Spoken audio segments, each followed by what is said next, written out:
Yo, we just people from the north side. Want some Timmy's at the shore fine. Winter ready on the full ties. Heavy traffic during 4-5. Gotta hustle on the own time. Color people. Ladies and gentlemen, happy 2025. It is us. We are here. We are back. You have no idea who we are, but that's okay. Welcome to the newest show on the Huge Pop Hub Radio, Ringside 5. I am your host, George McKay. You may know me from Straight Talk Wrestling, where I've had a few amazing conversations with a whole bunch of great indie, present talent, legends, and of course, big names in our favorite business, which is pro wrestling. And with me by my side is one of the original OGs of Straight Talk Wrestling, a living legend in her own mind, but still one of my very best friends, someone who's like a sister to me, and someone who everyone I know for some reason thinks is good looking, and I just don't see it. Please help me welcome, I haven't said this in so long, but I'm very excited to say it, the voice of reason herself, Michelle Araujo. Welcome back to the world of podcasting, my dude. Thanks, man. What a great introduction. How can I be upset at that? Thank you for having me, and it feels good to be back. It does. I mean, we're talking like Straight Talk's going on its 10th year. Crazy. Which it's been a lot of work, a lot of grind. You were there for probably at least the first year, I would say 18 months almost. Yeah. And then... we just kind of decided that it was just, well, it was a whole bunch of drama with the third leg in the cog. Won't get into that though, but you've always supported, always cheered on, always been there for everything that I have done with Straight Talk. So when I was given the opportunity to create something new and exciting, because after 10 years of almost 10 years of interviewing, you plateau, you get bored. Of course. So I wanted to come back and have a little fun and do what I love doing best, which is debating wrestling with someone who I think has a great wrestling mind. Oh. And since I couldn't get a hold of Eric Bischoff, I have... No, I'm joking. I was like, aw. No, honestly, dude, your knowledge is second to none. And I don't think pro wrestling fans like accept women now in that world. But I almost feel like a pro wrestling woman's voice is not really respected. I mean, we've broken down so many barriers in women in this sport, but I still feel like there are some women, like my wife is a huge wrestling fan, has more knowledge than I ever will. Oh my God, yeah. The biggest wrestling brain. Yeah, hands down. Ask her to come on one of these shows. What do I get? Hold on, here's my Sasha impression. I'm shy. She is shy, but she's so knowledgeable, and God bless her. We love her to death. We would be incredibly lucky to have her, even as a guest spot on any one of these episodes. So, Sasha, I hope you're hearing this. We want you on the podcast. It's got to happen. It's got to happen for sure. Now, Ringside 5 is a pretty basic concept. We're going to discuss either a wrestler's career, or we're going to discuss something in pro wrestling and give it a top 5, our opinionated base top 5. Right. Don't like our opinions? Cool. Let us know. You want us to discuss a certain topic because you're digging our vibe? Cool. Let us know. But we do have the first topic. And the first topic to Ring in 2025, we can only discuss one person right off the bat. And it's someone who is getting his flowers in 2025. He's going on the last ride, the last rodeo, the last time you will not be able to see him. That's right, ladies and gentlemen. We are going to discuss, I know it was corny, but whatever. She's giving me, you guys can't see it because this is radio, but she's giving me like, really? You just phoned that one in there, George. We're discussing one of the GOATs of pro wrestling, and I say that with the utmost respect, John Cena. John Cena himself, the word life, the doctor of thugonomics. How do you even pick a top 5 for such an illustrious career? Well, there's a lot. There's a lot of different top 5s we could have went, but you and I decided to go feuds. Yes. Right. Yes, we did. And every week we're going to mix it up. And for the weeks that you are not here, we should get this out of the way before we get into the 5. There are going to be a couple weeks that you're not here because you have prior commitments with school. You're hustling, you're grinding, and I'm so proud of you. And I want you to reach for it and excel. So there will be alternate voices that will fill in. But I want to make this official now on the show. Michelle is the co-host. People will fill in. People will try to fill in. But no one could walk a mile in those, what are you, like a size 4 boys? Shoes? Like size 4.5, 5 kids. No, you're not a 5 kids. No, you're a 1 in adults. No, but I can fit into a 4.5 or a 5 kids shoe for sure. Why? Why would you do that to yourself? Sometimes kids' shoes are a little. They are cheaper. You can get Jordans for like $60 where I got to pay $130. Right? So yeah, okay. All right, kudos to you and the cheap shoes. Right? But no one can walk a mile in those shoes. Nobody. And there will be some other voices, but Michelle is, without a doubt, the co-host on the Ringside Five. And this week's top 5 is John Cena. Yes. Top 5 feuds, in our opinion. Yeah. So every week we're going to mix it up. I got 1, 3, and 5 this week. You got 2 and 4. Next week, I'll get 2 and 4, and you'll get 1, 3, and 5. Right. Yeah. Should we get down to it? Let's get to it then. I think we've wasted enough time. We have. We've wasted a lot of time, actually. So who was your number 5 for John Cena's top feuds? Well, when you look at John Cena's career in feuds, this feud could easily be number 1. Okay? Don't laugh. Don't laugh. I'm laughing because I already know who it is. You do know who it is, yeah, because we had a pre-production meeting. We discussed the 5. This feud was a feud that stood the test of time. And even in today's social climate, this feud reigns truer than ever. And this was the feud that brought John Cena out of his Marine phase for one night. And we got the DOT, the Doctor of Thugonomics, the Word Life himself. We got him back for one night only. For the greatest rap battle disc promo of all time. Lay it on him. I will. And if Kevin Federline wasn't around, I'd be spearing Brittany. Soak it in. Why you laughing, Johnny Nitro? You ain't got the nuts to hit me. Jeez. Yes, these were 2 quotables from it. And if you don't know which promo I'm talking about, go on the Straight Talk YouTube page because your boy made a reel of this promo. Okay, just getting people hyped for this. That's right, number 5 all-time feuds: John Cena, K-Fed, Kevin Federline, the man who never had a hit in music. He had an album, only sold 26,000 copies, and I looked it up. 26,000 copies were sold. I'm almost positive 20,000 of them he bought for himself and his entourage. Don't say that. Yes. So I'm going to say 6,000 units were moved of Kevin Federline's Playing with Fire debut album. That's what it was called. Oh, yeah. And the song, his first single, was called Papui. Yeah. Yeah. He tried to capitalize on reggaeton when reggaeton had already been kind of like created, super popular. but Kevin Federline tried to say that he was the innovator of reggaeton. Yeah, it didn't work out well. But you know what? Vince McMahon, knowing the pulse of the world, knowing that people hated Kevin Federline, let's invite him to Raw. Let's announce his debut album. Let's let him sing in the ring that men have died, bled, and sweated in. Let's let K-Fed have a week. And then let's go ahead and we're going to bring him back another week. And then we're going to get him to cut a video promo another week when he's on tour. But he's only got one city. I know. He's only touring in one city. It's a one-city tour. Big deal. And then we're going to bring him back, put him in a boxing outfit,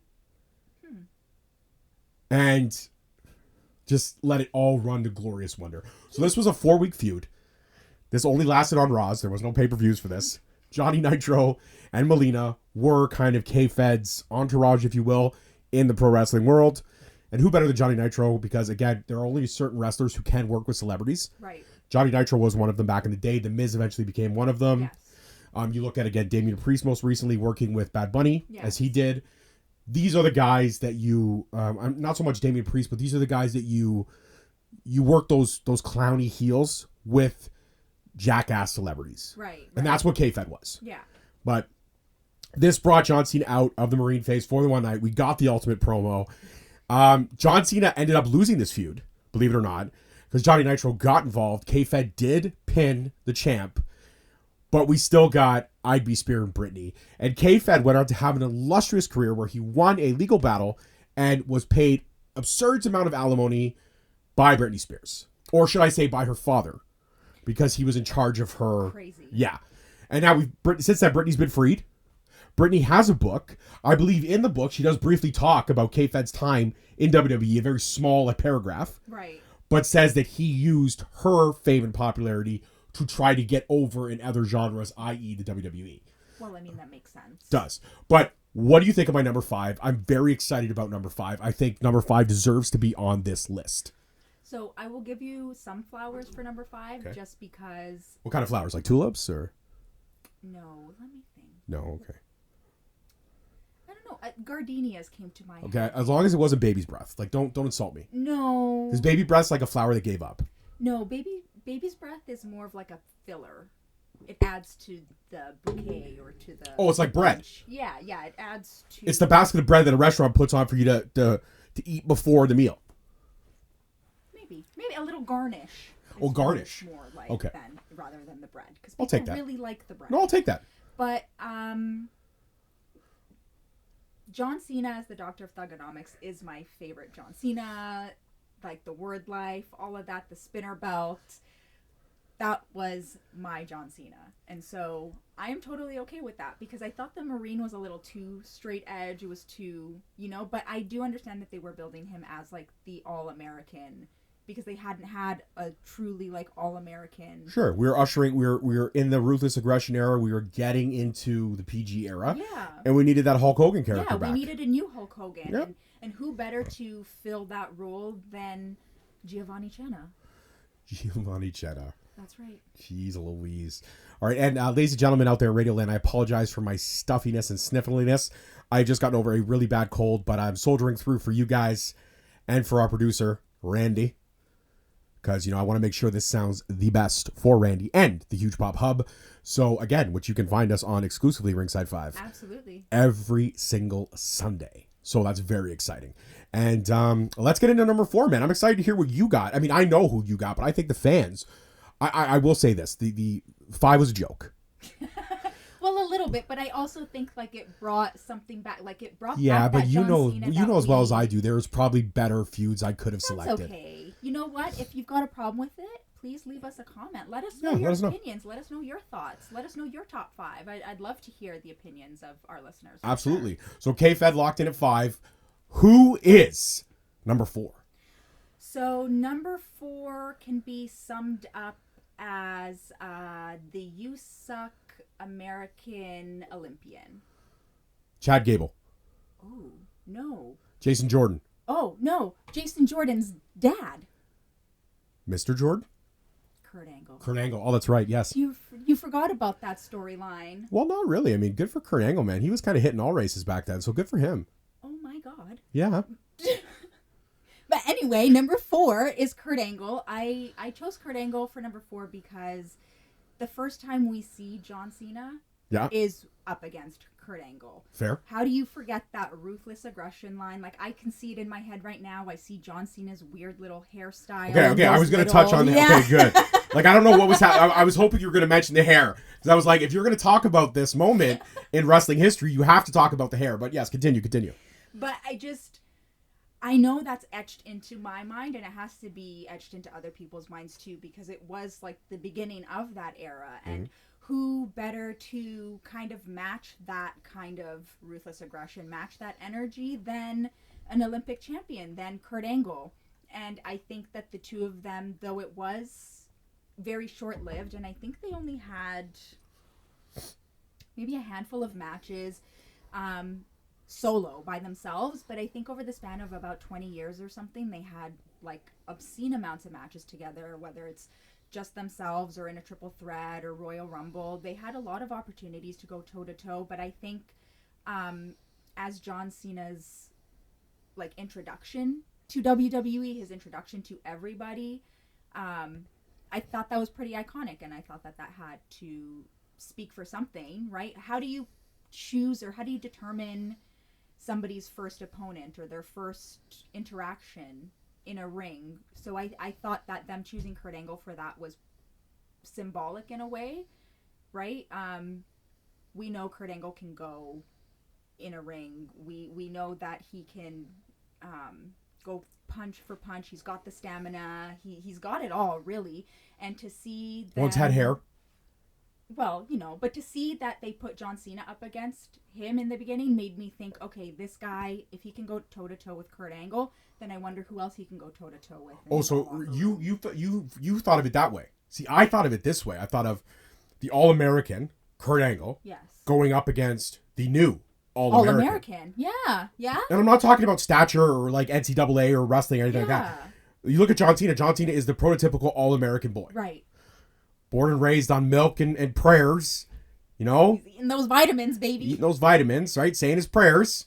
You look at his dad. You look at his pops. Man, his pops was even jacked, right? Yeah, that's and true. his brothers and his friends. Like John Cena was always. It was his lifestyle, yeah. That was not who he. That's not somebody he just didn't just be like, cool, I'm going to build muscle for the hell of it. Like he lived and breathed it. But John Cena was the all-American boy. Sunday dinners, you know. Yeah. You know, breakfast, summers in New Hampshire. Like this is who John Cena was.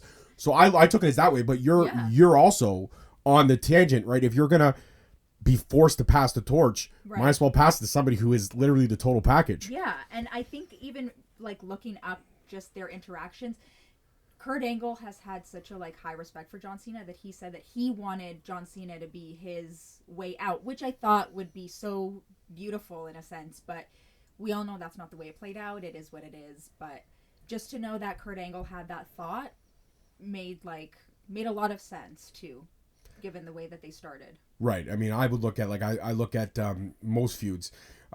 We'll even give our opinions on who we think should retire John Cena or how John Cena should go about his last run before we wrap up. But I like number 4. Number 4 is solid. Excellent research as always. There wasn't a whole lot on number 5. So my research, you had a lot more research available at your hands. Yeah. But I love number 4. Now this is where it gets really tough because 4 and 5 are locked in. Right. 3, 2, and 1 were hard. We went back and forth on our choices on who was going to do what and where and how they were going to fit.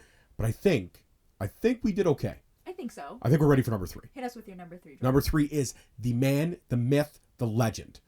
One half of the Acolytes, one half of the APA, eventually became JBL. That's right, Mr. John Bradshaw Layfield. You know, okay, if I had the cowbell and the I was gonna say cue the cowbell. Yeah, and the right? That's my cow impersonation. Yeah, you know what, JBL. Love this feud. Loved it. You know, John Cena getting a chance at his first major championship. He's got to go up against the old school ways of the JBL. He can't lay his hands on him. If he does, he'll relinquish his title shot. But if JBL antagonizes him and lays his hands on him first, John Cena can defend himself. Theodore Long stipulation right there. Okay, this led to some great moments in time. This led to the John Cena, you know, pouring beer into that $4,000 Stetson. Led to the Crime Time and John Cena mashup of JBL's limo, where he literally spells JBL is a poopy. Yes, I know that for a fact because I just watched that clip earlier today. JBL is a poopy. That's amazing. Amazing. Crime Time. Use a crowbar and black metal baseball bat, a la Sting, to knock out all of the windows. Yeah, this feud was iconic for me. And it culminated in, it started really leading up to WrestleMania, John Cena winning at WrestleMania.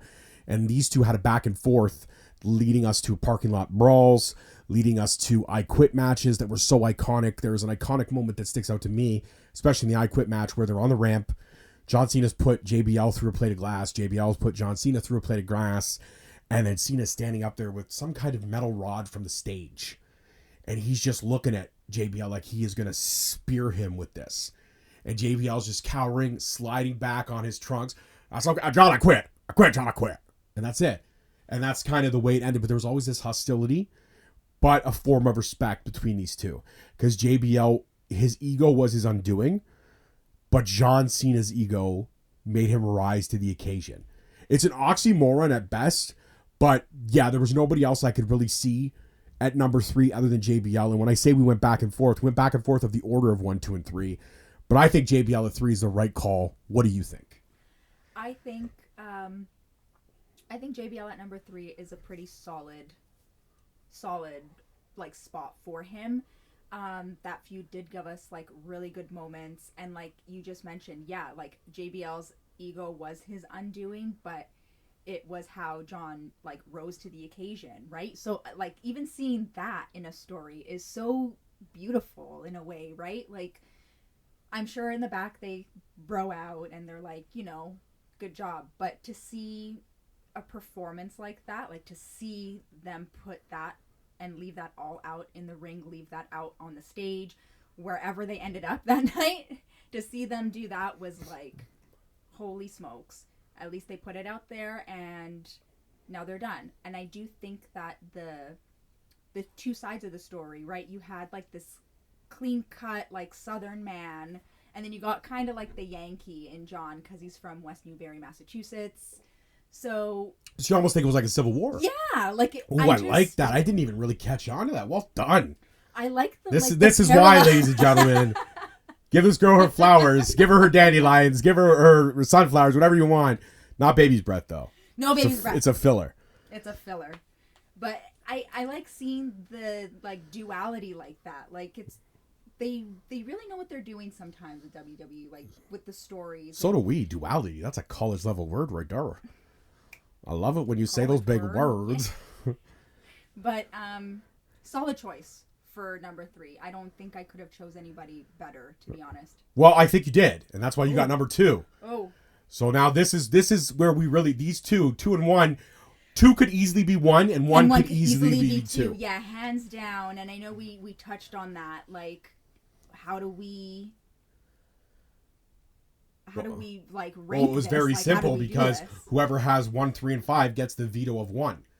They get the ultimate final vote, and that's what fixed it in. But like I said, had it not turned out that way, 2 could easily be 1 and 1 could easily be 2. Without further ado, drum roll. Who you got? Number 2 is Randy Orton. Of course. And I think that Randy Orton and John Cena are like synonymous with each other just because their careers kind of started around the same time. They did have their own feuds. They've had, I believe it's like 21 or 22 broadcasted matches. Just them two one-on-one. And is that like Raws, SmackDowns, and PLEs? So yeah, actually that's just one-on-ones. I do think that's Raw, SmackDowns, like all of that. But to know that they met 21 or 22 times on broadcasted television says a lot, just because house shows aren't televised. Like WWE does have things that aren't necessarily televised. So how many times did they really go toe to toe? Oh, I would probably, if they had 22 broadcasted matches over their longevity of their feud, I'm going to easily say these guys probably met at least 100 times on house shows included. Yeah, absolutely. And to think that, like, again, it's the duality of it all, because Randy Orton was part of like the Authority, and we know how John Cena reacts to Authority. And I just, to see them both in the ring, to see how much they've grown, the two of them separately and together, really made me think that this feud, deserved to be number 2. Like Randy Orton has come out to say too that when he retires, he would love for John Cena to induct him into the Hall of Fame and all of that. And John Cena has gone on record to say, listen, I would do that for you. Like, I'll be there. I think that when two competitors can meet in the ring that many times, regardless of the outcome, to grow and to create a bond and a friendship that can last that amount of time, and that can survive ups and downs, like, and bad hairstyles, and terrible hairstyles, but never the bad mustache. Randy, we need that back. The Randall. Yeah, the Randall. But I think that every time that these two were in the ring together, it was just absolute magic. I would love to see them go toe to toe again. We know that this is John Cena's last stint. His farewell tour, right? It's happening. So I really think that a really good way to close out his career would be to kind of highlight on, those feuds that have really made an impact. I love that. I love that. But we'll see how that all plays out, right? Of course, we're not the bookers. We can all be the armchair booker. Yes. But we aren't. Right? Triple H the best. But we, as the fans, we do have a say. Like, I really do think as fans, we do have a lot of control. If we voice our opinions, if we, make those things known, we have Twitter at our fingers. We have social media and stuff. Like, tag WWE. But I feel like with John Cena's, I feel like this, I don't want to get involved in. No, I think John Cena has enough wherewithal, and I think the whole situation, everything, I think they're going to do it very beautifully. I think they're going to give him his flowers. I think it's going to be very well done. I have really, not. Do you think it's going to be emotional? But because a lot of people don't associate, like, we as wrestling fans know emotion. Yeah. we know what emotion can bring down on us. Yeah. I mean, my wife and I, we watched Sasha versus Bayley at NXT Brooklyn. And it brings a tear to my eye. I watched Ric Flair win the Rumble with a tear in my eye. Yeah. I have watched Shawn Michaels tell Ric Flair, I'm sorry. And I don't care. There is no dry eye in the house. I love you. And that's when Shawn Michaels could look you straight in the face. I hate when you make that joke. I did it. I absolutely did. But do you feel like there will be some emotional moments in this final run? 100%. Okay. 100%. Because the amount of time and effort and blood, or maybe not blood, well, maybe blood, sweat, I think there's got to be at least one bloody match. Like, I think for everything that John Cena has given to WWE, the company, the fans, what he has given to us over his career and his time there, it will bring him. Like, I feel emotional now thinking about it. Absolutely. Like, he's given me so many great moments to think about, like, as many other wrestlers have done the same. But to know that he is saying, you're not going to see me here anymore, it's kind of bittersweet. I mean, we haven't been seeing him in the ring anyway. Yeah, but he always came back. He always, did that little thing. He always does it. And that makes me love him even more because he knows that it's bigger than him, right? Like, he's doing it, it's not for himself. He's doing it for the fans. Like, fans that whether it's the Cena sucks or, right? I love you, John Cena, or you can't see me. We're going to get a taste of all of it. But I love just to get back on track. Go ahead. I think he should do a medley just as a well, we'll get into the booking. But yeah. We'll get into the booking right before we wrap up, but I love number 2. Yeah. There was nobody better than the Viper, Randy Orton. RKO, you can't see me. How can you RKO something you can't see? Huh? You see what I did there? The fun? I like that. Right? That's a shirt. That's a good one. That is a shirt. WWE, hook your boy up. How can you RKO something you can't see? That's a good one. That is awesome. That is a good one. And maybe John Cena's always been the voices in his head. Maybe he listens to maybe he doesn't listen to the voices in his head. Oh, no, he doesn't. And Randy does. No, Randy listens. They talk to him. Oh, yeah. They talk to him. Okay. Also, honorable mention. I mean, you got to talk about number 2 having arguably one of the best entrance songs in wrestling. Hands down. John Cena as well has a great entrance song. And so does number 1. So does number 1. A man who we all know, or formerly known as the Rated R Superstar, now known as Cope. Yeah, I'm gonna let that soak in. He's in limbo doing what he's doing over there. But when he was in the E, he was a Rated R Superstar. He was 1/3 of the Brood. John Cena's greatest feud all time. Orangeville's own Edge. This being a Canadian show, this being our debut show, we've got to talk about Canada versus the US. And there's no better way to do that than with our Rated R hero, Edge. This was Edge's feud of all feuds. This, to me, is what put Edge in the WWE Hall of Fame. Edge and Cena did some things in this feud that were special. Unforgiven, Scotiabank, or at the time ACC, Air Canada Centre. I was there. Edge got put through 3 tables. Woo. A ruckus Canadian crowd was all on Edge. Not your boy. Your boy was Thugonomics all the way. But to be there in that house that moment, to share electric. You could not buy a seat in the house. And back then, tickets were reasonable. I got 200s for like $150, which was fantastic. Now 200s are like $19,000. Crazy. But it shows you the popularity of pro wrestling, right? Absolutely. This also gave us the Rated R Monday Night Sex Show that happened. This also led to, again, another great Crime Time cameo when they sell all of Lita's stuff. Oh my God, I forgot about that. Yeah. This leads, because right during this feud, Lita does actually retire and leaves the E. Yeah. And as she does, Crime Time, who was allowed in her dressing room by a wrestler who shall not be named because they couldn't see him. That's what they said in the promo. Go back and look it up. And Lita, her stuff was sold off. But yeah, Cena versus Edge, Canada versus the US. This was the culmination of everything. And this was when John Cena was definitely PG-13, definitely the Marine, definitely the All-American. So how do you go up against the All-American clean-cut boy? You bring in the Rated R Superstar. You bring in somebody who's edgy, someone who's defiant, someone who's anti-authority, but not like John Cena is. John Cena's anti-authority with God on his shoulder. Edge is anti-authority with Satan on his shoulder. And I'm loving it. One of my favorite feuds all time. We got so much heat from Cena. We got so much heat from Edge. This is why 1 and 2 could easily be alternated. Right. And this is why I would even say I'd bring up 3 somewhere in the mix. But 1 and 2 could definitely be alternated. But Edge, me getting the chance at 1, 3, and 5 this week, had to be Orangeville's own. I'm proud of my one. I'm behind it. I enjoyed it. Everything about it. What are you thinking of my number 1? I do like your number 1. We've brought it up many times, duality. And I think when you look at certain matchups, it has to be 2 sides of the same coin. And... Wow, I like see the. I'm telling you, man, college language class don't got nothing on us. I just think that it was great. You worded it perfectly though, because John Cena, very straight cut, all American, yes, Edge, Canadian, but also how do you put somebody up who's so clean cut? Like, what do you do in that situation? You got to get the dirty boy. You got to get the bad boy, right? The fact that we got the rated R superstar, as you were talking, I saw the bed in that ring.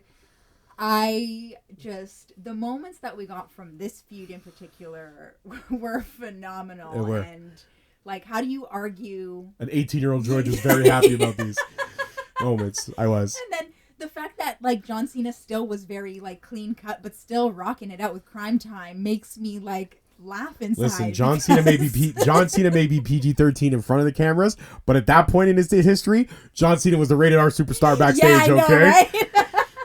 But you know what? I will say this. We could have gone so many different avenues with these 5. Triple H could have easily been involved in that as well. Yeah. We could have easily brought up Nexus and everything that Cena went through with Nexus. That's right. We could have talked about Punk as well. There were some. That's why these 5 are special. And yeah, people be like, "Well, you really could have replaced Federline." You know what? You don't know if you weren't there. Yeah. Plus, And these I are watch. our 5. Yeah, these are our 5. Yeah. You don't like it? Drop an opinion. We want to hear it. Yeah, I'd love to hear. Tell us your 5 are. Yeah. Yeah. Whoa, we're in symmetry here. We're syncing up. I love it. Do you want to do karate in the garage? All right, before we go, real quick, armchair booking. I'm going to give you a minute, then I'm going to take a minute. Okay. I'm going to give you a minute and 5 seconds. But don't forget to check us out on all our socials. Straight Talk Wrestling. Follow us everywhere for Ringside 5 news and updates. And Michelle as well also has her Instagram. It's Michelle Araujo _ is it not? 2 underscores, but I'll be tagged in the straight stuff. Don't worry. Straight Talk stuff. Yeah, absolutely. And also, you can listen to us exclusively on the Hub. Absolutely. And a couple weeks later, we will be dropping on the Straight Talk YouTube page as well. Amazing. So check out for that. All right, I'm going to give you a minute and 7 seconds. You got 1 minute to tell me John Cena's final booking. No interruptions for me. 2, 1, go. Okay, mine is really simple. So for his final booking, it should just be a gauntlet.